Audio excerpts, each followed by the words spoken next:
Right, the new Premier League season is here, and despite me already dropping my Premier League predictions video on Friday, linked in the description, today I wanted to do a deeper dive into Chelsea's season and make multiple predictions on how I think Chelsea's season will go. Some of you guys have already determined a few of the categories that we're going to discuss, and we're going to go through all the obvious ones. League finish, top goal scorer, best signing, best new player, but as well, I'm going to take one or two of your suggestions of some of the more niche categories. So without any further ado, let's get into it. But people, before we do, welcome back to the Joey Knight podcast. If you are new around here at the end of the video, if you like the content and you want to see more from myself, please hit the subscribe button this second right now. Please smash that like button. It helps me out more than you could imagine. Let's get into the video. We're going to start off with Premier League finish, and I am backing Chelsea to finish 4th this season. So you can definitely say that when a team changes tactics, there is going to be an adaptation period. When a team changes its manager, there will be the same. But for me, the most important thing is the personnel. Players that don't know each other and haven't played together are always going to struggle to gel. And during that gelling progression, you will end up losing games that you should have drawn. You will end up drawing games that you should have won.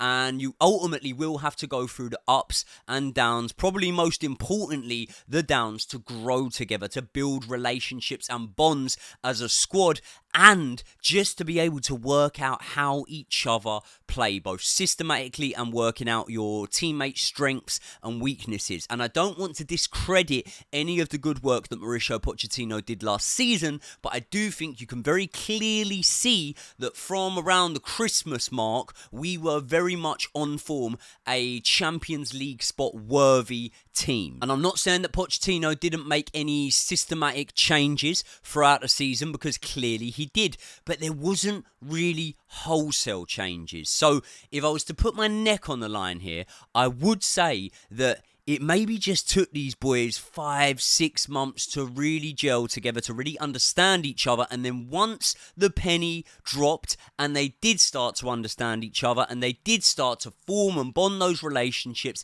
that is when you saw the best of this Chelsea team. So despite the fact that we are now heading into this season with a new manager and with a slightly different formation and maybe a slightly different system, I do think that we are going to reap the rewards of the fact that, for the most part, especially the starting 11, they all really know each other now. They've experienced highs and lows together, and for that reason, even if we add to the starting 11, we're only going to add really with upgrades. These boys are now a team rather than 11 individuals on the field. So despite the fact that the media will relish the opportunity to jump straight on us if we fail to beat Man City or if we have a bad result against Man City today, I do not think that is any massive cause for concern, because my gut instinct would be that it will not take Chelsea anywhere near as long to figure it out this season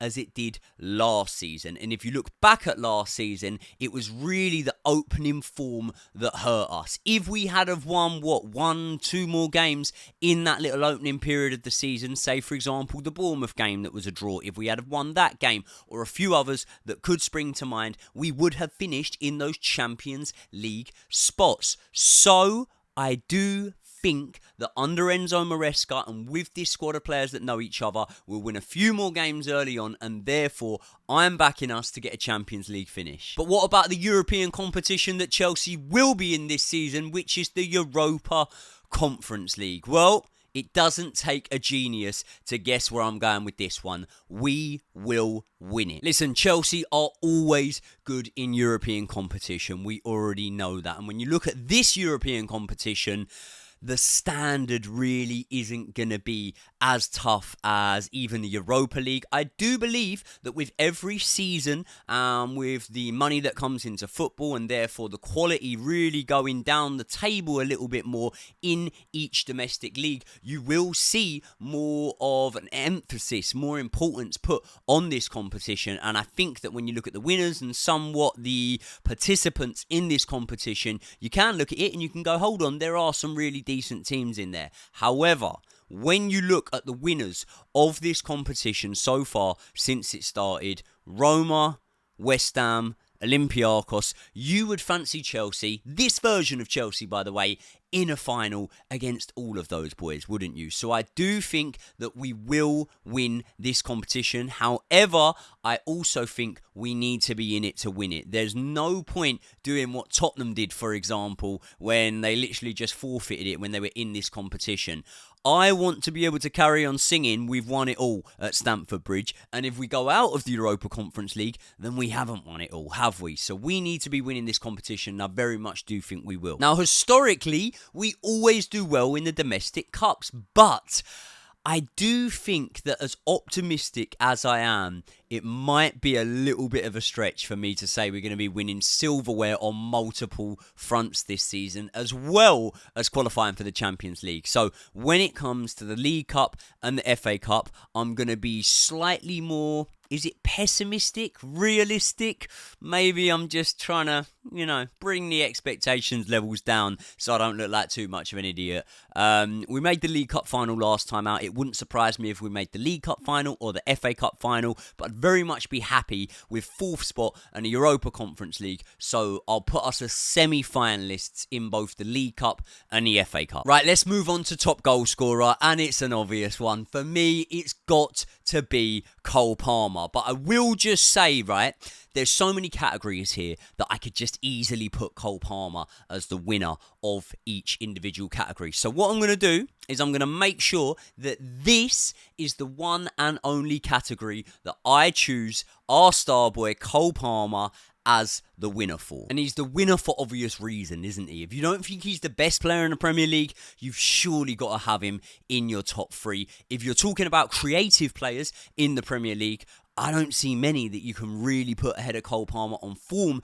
at this moment in time. And when you speak about the season he has just had domestically in the league, 22 goals and 11 assists. That's more than Kevin De Bruyne got last season. That's more than Mo Salah got last season. And that's more than a whole heap of players that you might put on a list up there with Cole Palmer got last season. Now, I do think that for someone that has watched Cole Palmer week in, week out, I don't even think that those stats tell the tale of just how good this boy is. Now, when you set the benchmark so high, it's always going to be hard to replicate the same sort of numbers that you were able to put up last season. And when you look at Cole Palmer last season, I do think that obviously he was somewhat of an unknown quantity, and you're going to get more defenders and more teams and managers telling their teams to really target Cole Palmer and to stop Cole Palmer playing. But when you look at the penalty charts last season, for example, right, Chelsea won the most penalties in the league. They won 11. 9 of those 11 were taken by Cole Palmer, and 9 of those 11 were scored by Cole Palmer. So with the same personnel and potentially with a similar sort of attacking style, I do think we'll win about the same amount of penalties. I would back Cole Palmer to convert every single penalty he scores this season. I think it'll still be a while, before we eventually see Cole Palmer miss a penalty. Think about Ivan Toney. It was ages before we saw him miss a penalty. But also, there was, I think, 13 goals from open play for Cole Palmer last season. And I wouldn't say that I'd back against him scoring a similar amount, but what I would say is I do think that the goals will be shared around a lot more this season, So if Cole Palmer wasn't to hit the 22 goal mark, I honestly don't think I'd be that disappointed, because I think that players like Christopher Nkunku will definitely get into double digits for goals, and maybe even 20 plus for goals and assists if we can keep him fit. So if that was to happen and Cole Palmer was to score, I don't know, let's say 17 goals or something like that, I'd be happy enough with that. Right, now let's move on to the most assists. And it's not that often, actually, that your top goal scorer is also your top assister, but that is exactly what Cole Palmer did last season. So if you were to put a gun to my head and say who gets the most assists, I'm obviously going to say Cole Palmer. But as I already said at the start of the video, I don't just want to give Cole Palmer as my answer for every single category in this video. So then we've got to look at it, and we've got to look at our team and say, okay, if we were playing a similar system to last season, and say, for example, Reece James was out injured as much as he was last season, I think I would probably be going with Malo Gusto for the most assists. Malo Gusto, really, really good at providing opportunities for our forward players or for anyone in the box for that matter. He gets up that right-hand side, and whether he whips the ball in the air or he does that quick little cutback along the ground, he creates so many chances. I think off the top of my head, I should have it here in front of me, but I don't. I think he got about 9 or 10 assists in the league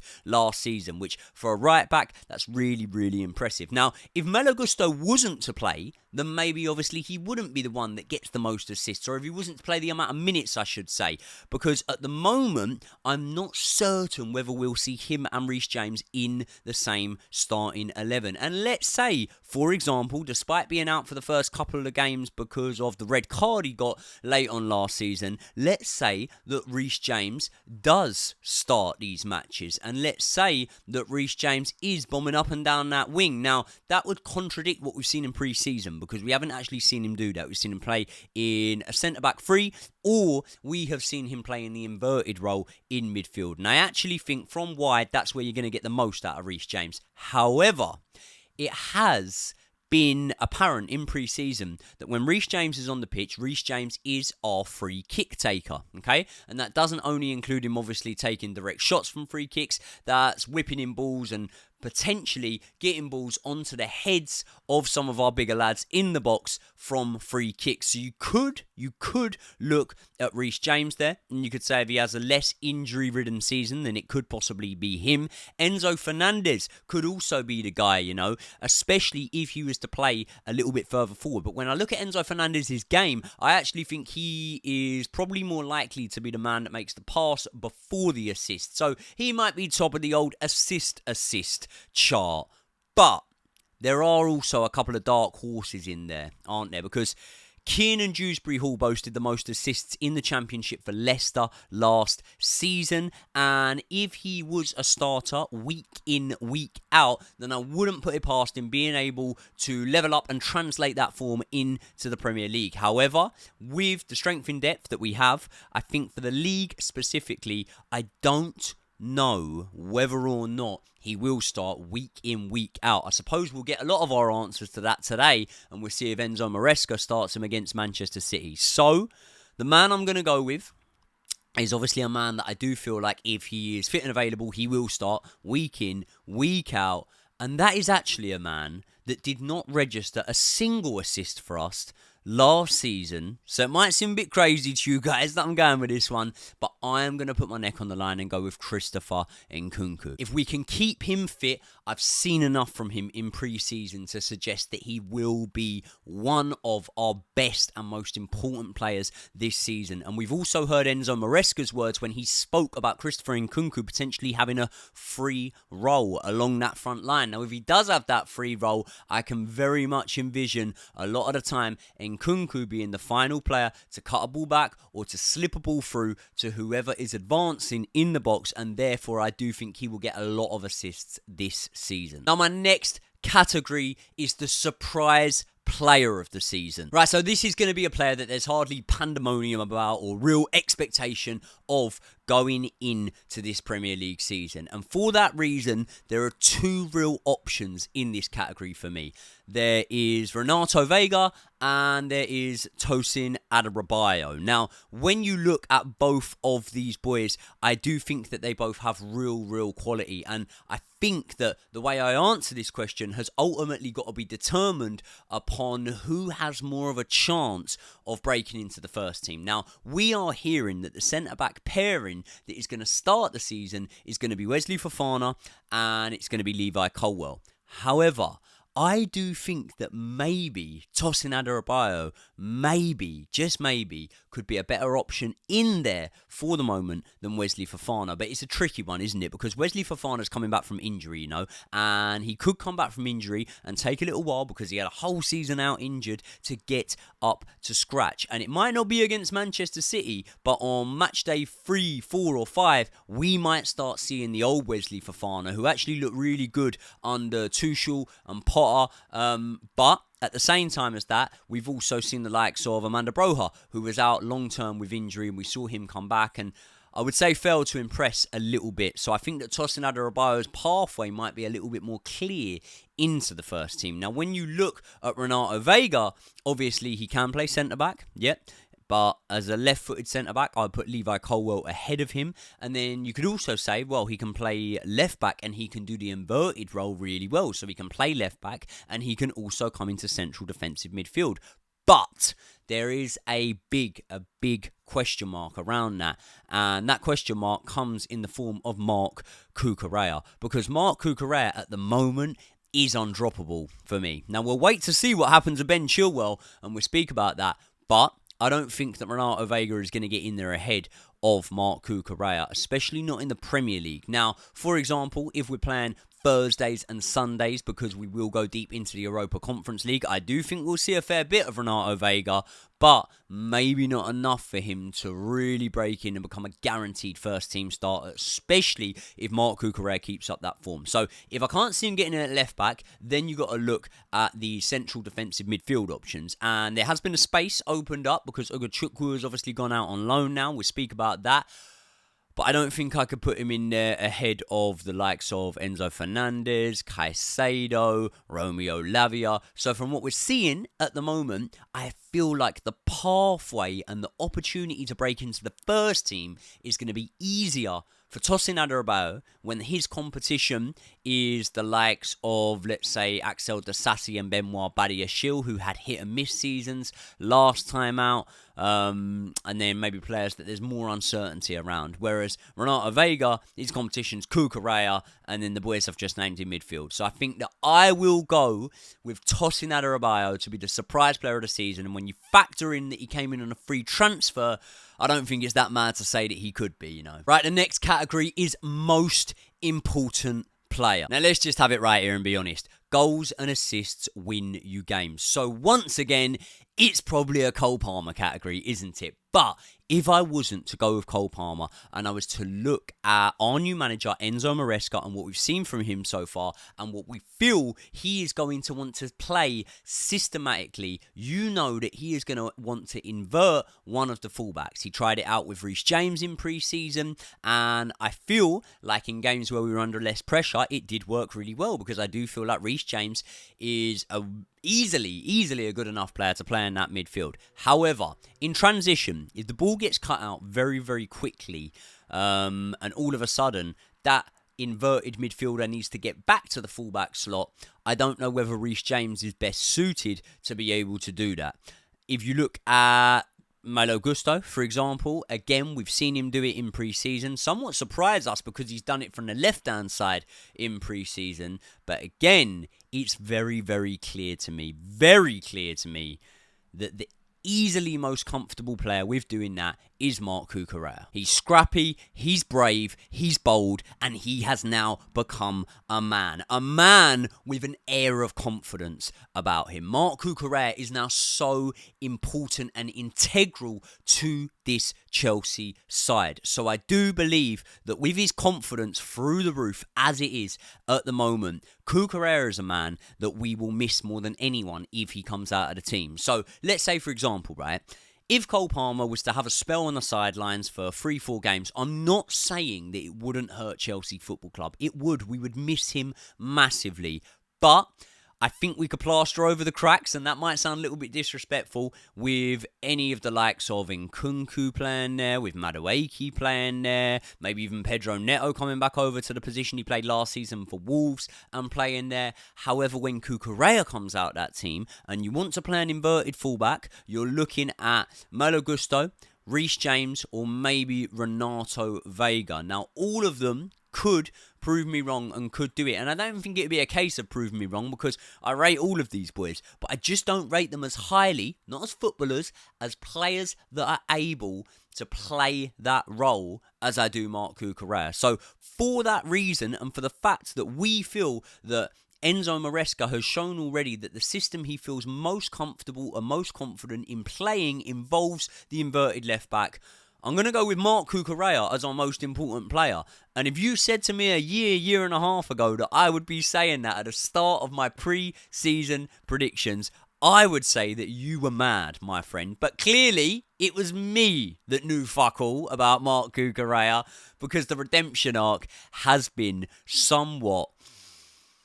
I don't know.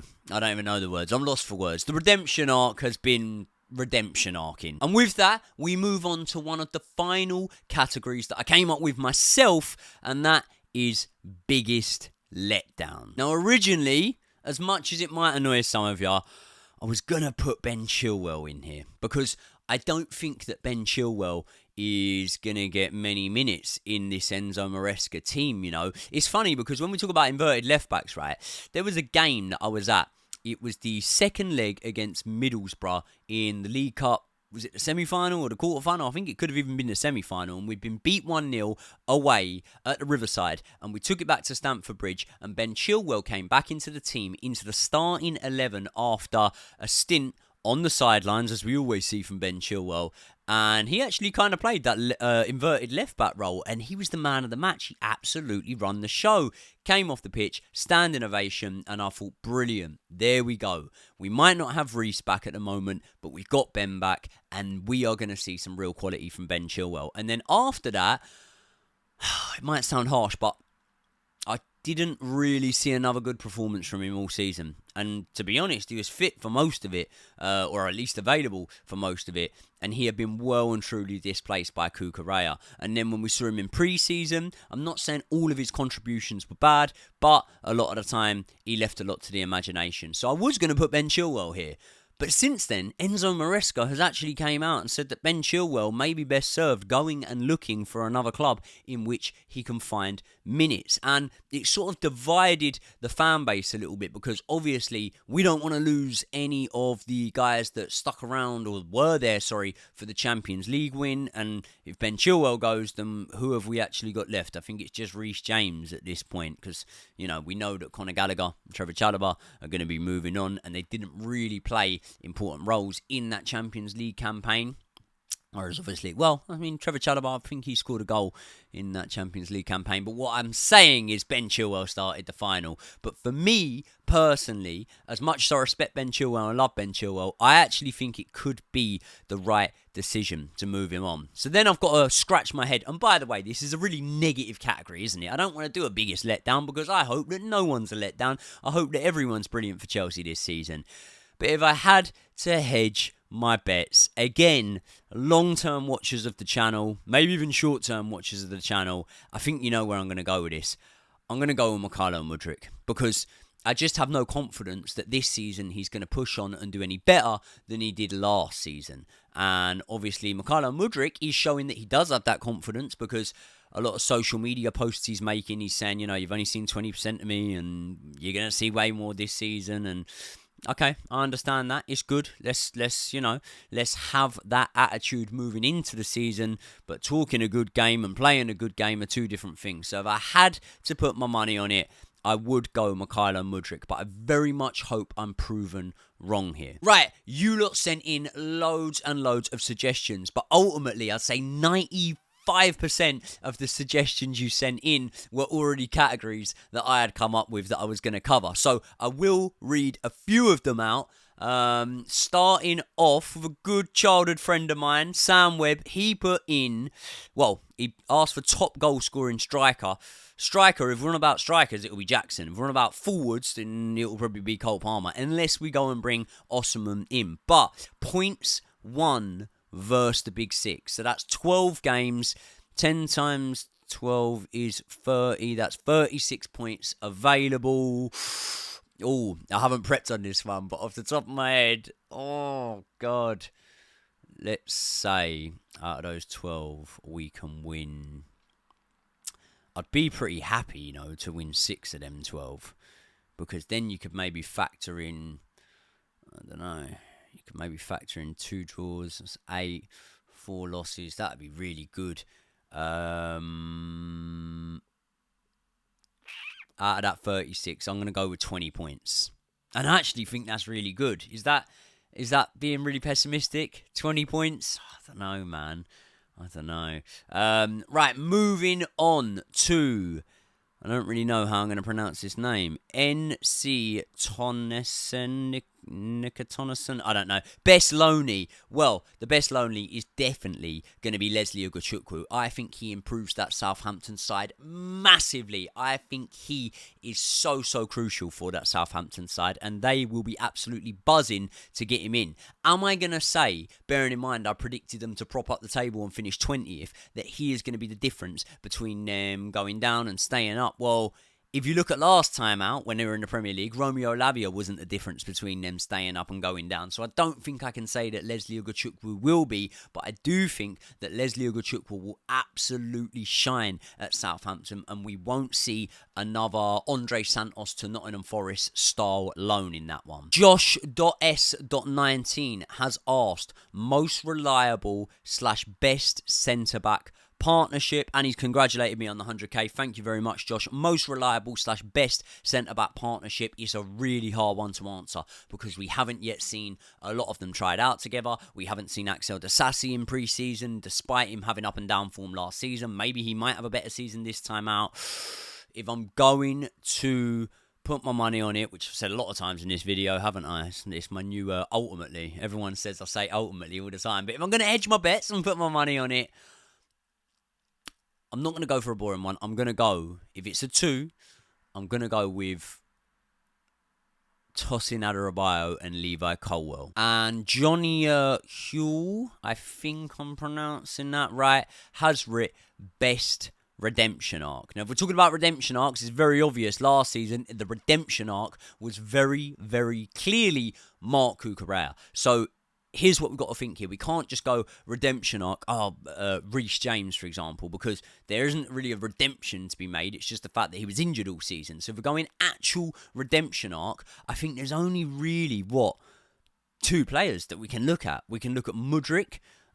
We can look at Sanchez. Maybe you could look at Disasi, I think, in terms of a redemption arc. Now, if I had to put my money on any of them, and it will completely contradict what I last said, because I just said that the best centre-back pairing is probably going to be Tosin Adarabioyo and Levi Colwill, but if I had to put my money on any of them, Robert Sanchez may have the best chance because he is probably going to be the starting choice goalkeeper until maybe something goes wrong. Maybe he gets injured and then, like the Petrovic style one, someone else comes in and they just prove himself too good to be able to be dropped. So maybe that could be the one, but I think I'll go Axel Disasi.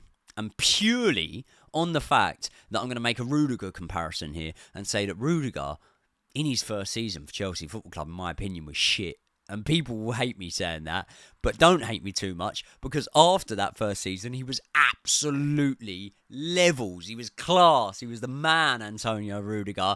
But in his first season, he was shaky. And so was Axel Disasi. So maybe in this new system where it's sort of free at the back, Axel Disasi will thrive a little bit more. And maybe he could have the one, or be the one that has the redemption arc. But I think that honourable mentions would be Mudryk and maybe Robert Sanchez. Right, people, that is my pre-season, or season predictions, I should say, for Chelsea Football Club this season. Now, as much as I said that my Premier League table predictions are probably, a lot of them will be misses, or most of them will be misses, I think I'll have a lot of hits in this one. So let's revisit it at the end of the season. But also, I want you lot to let me know in the comment section below what you disagree with, what you agree with, and maybe give your individual answers to those categories. Thank you very much. I will be reading through all of your comments when this video drops, and I will see you all in the next one.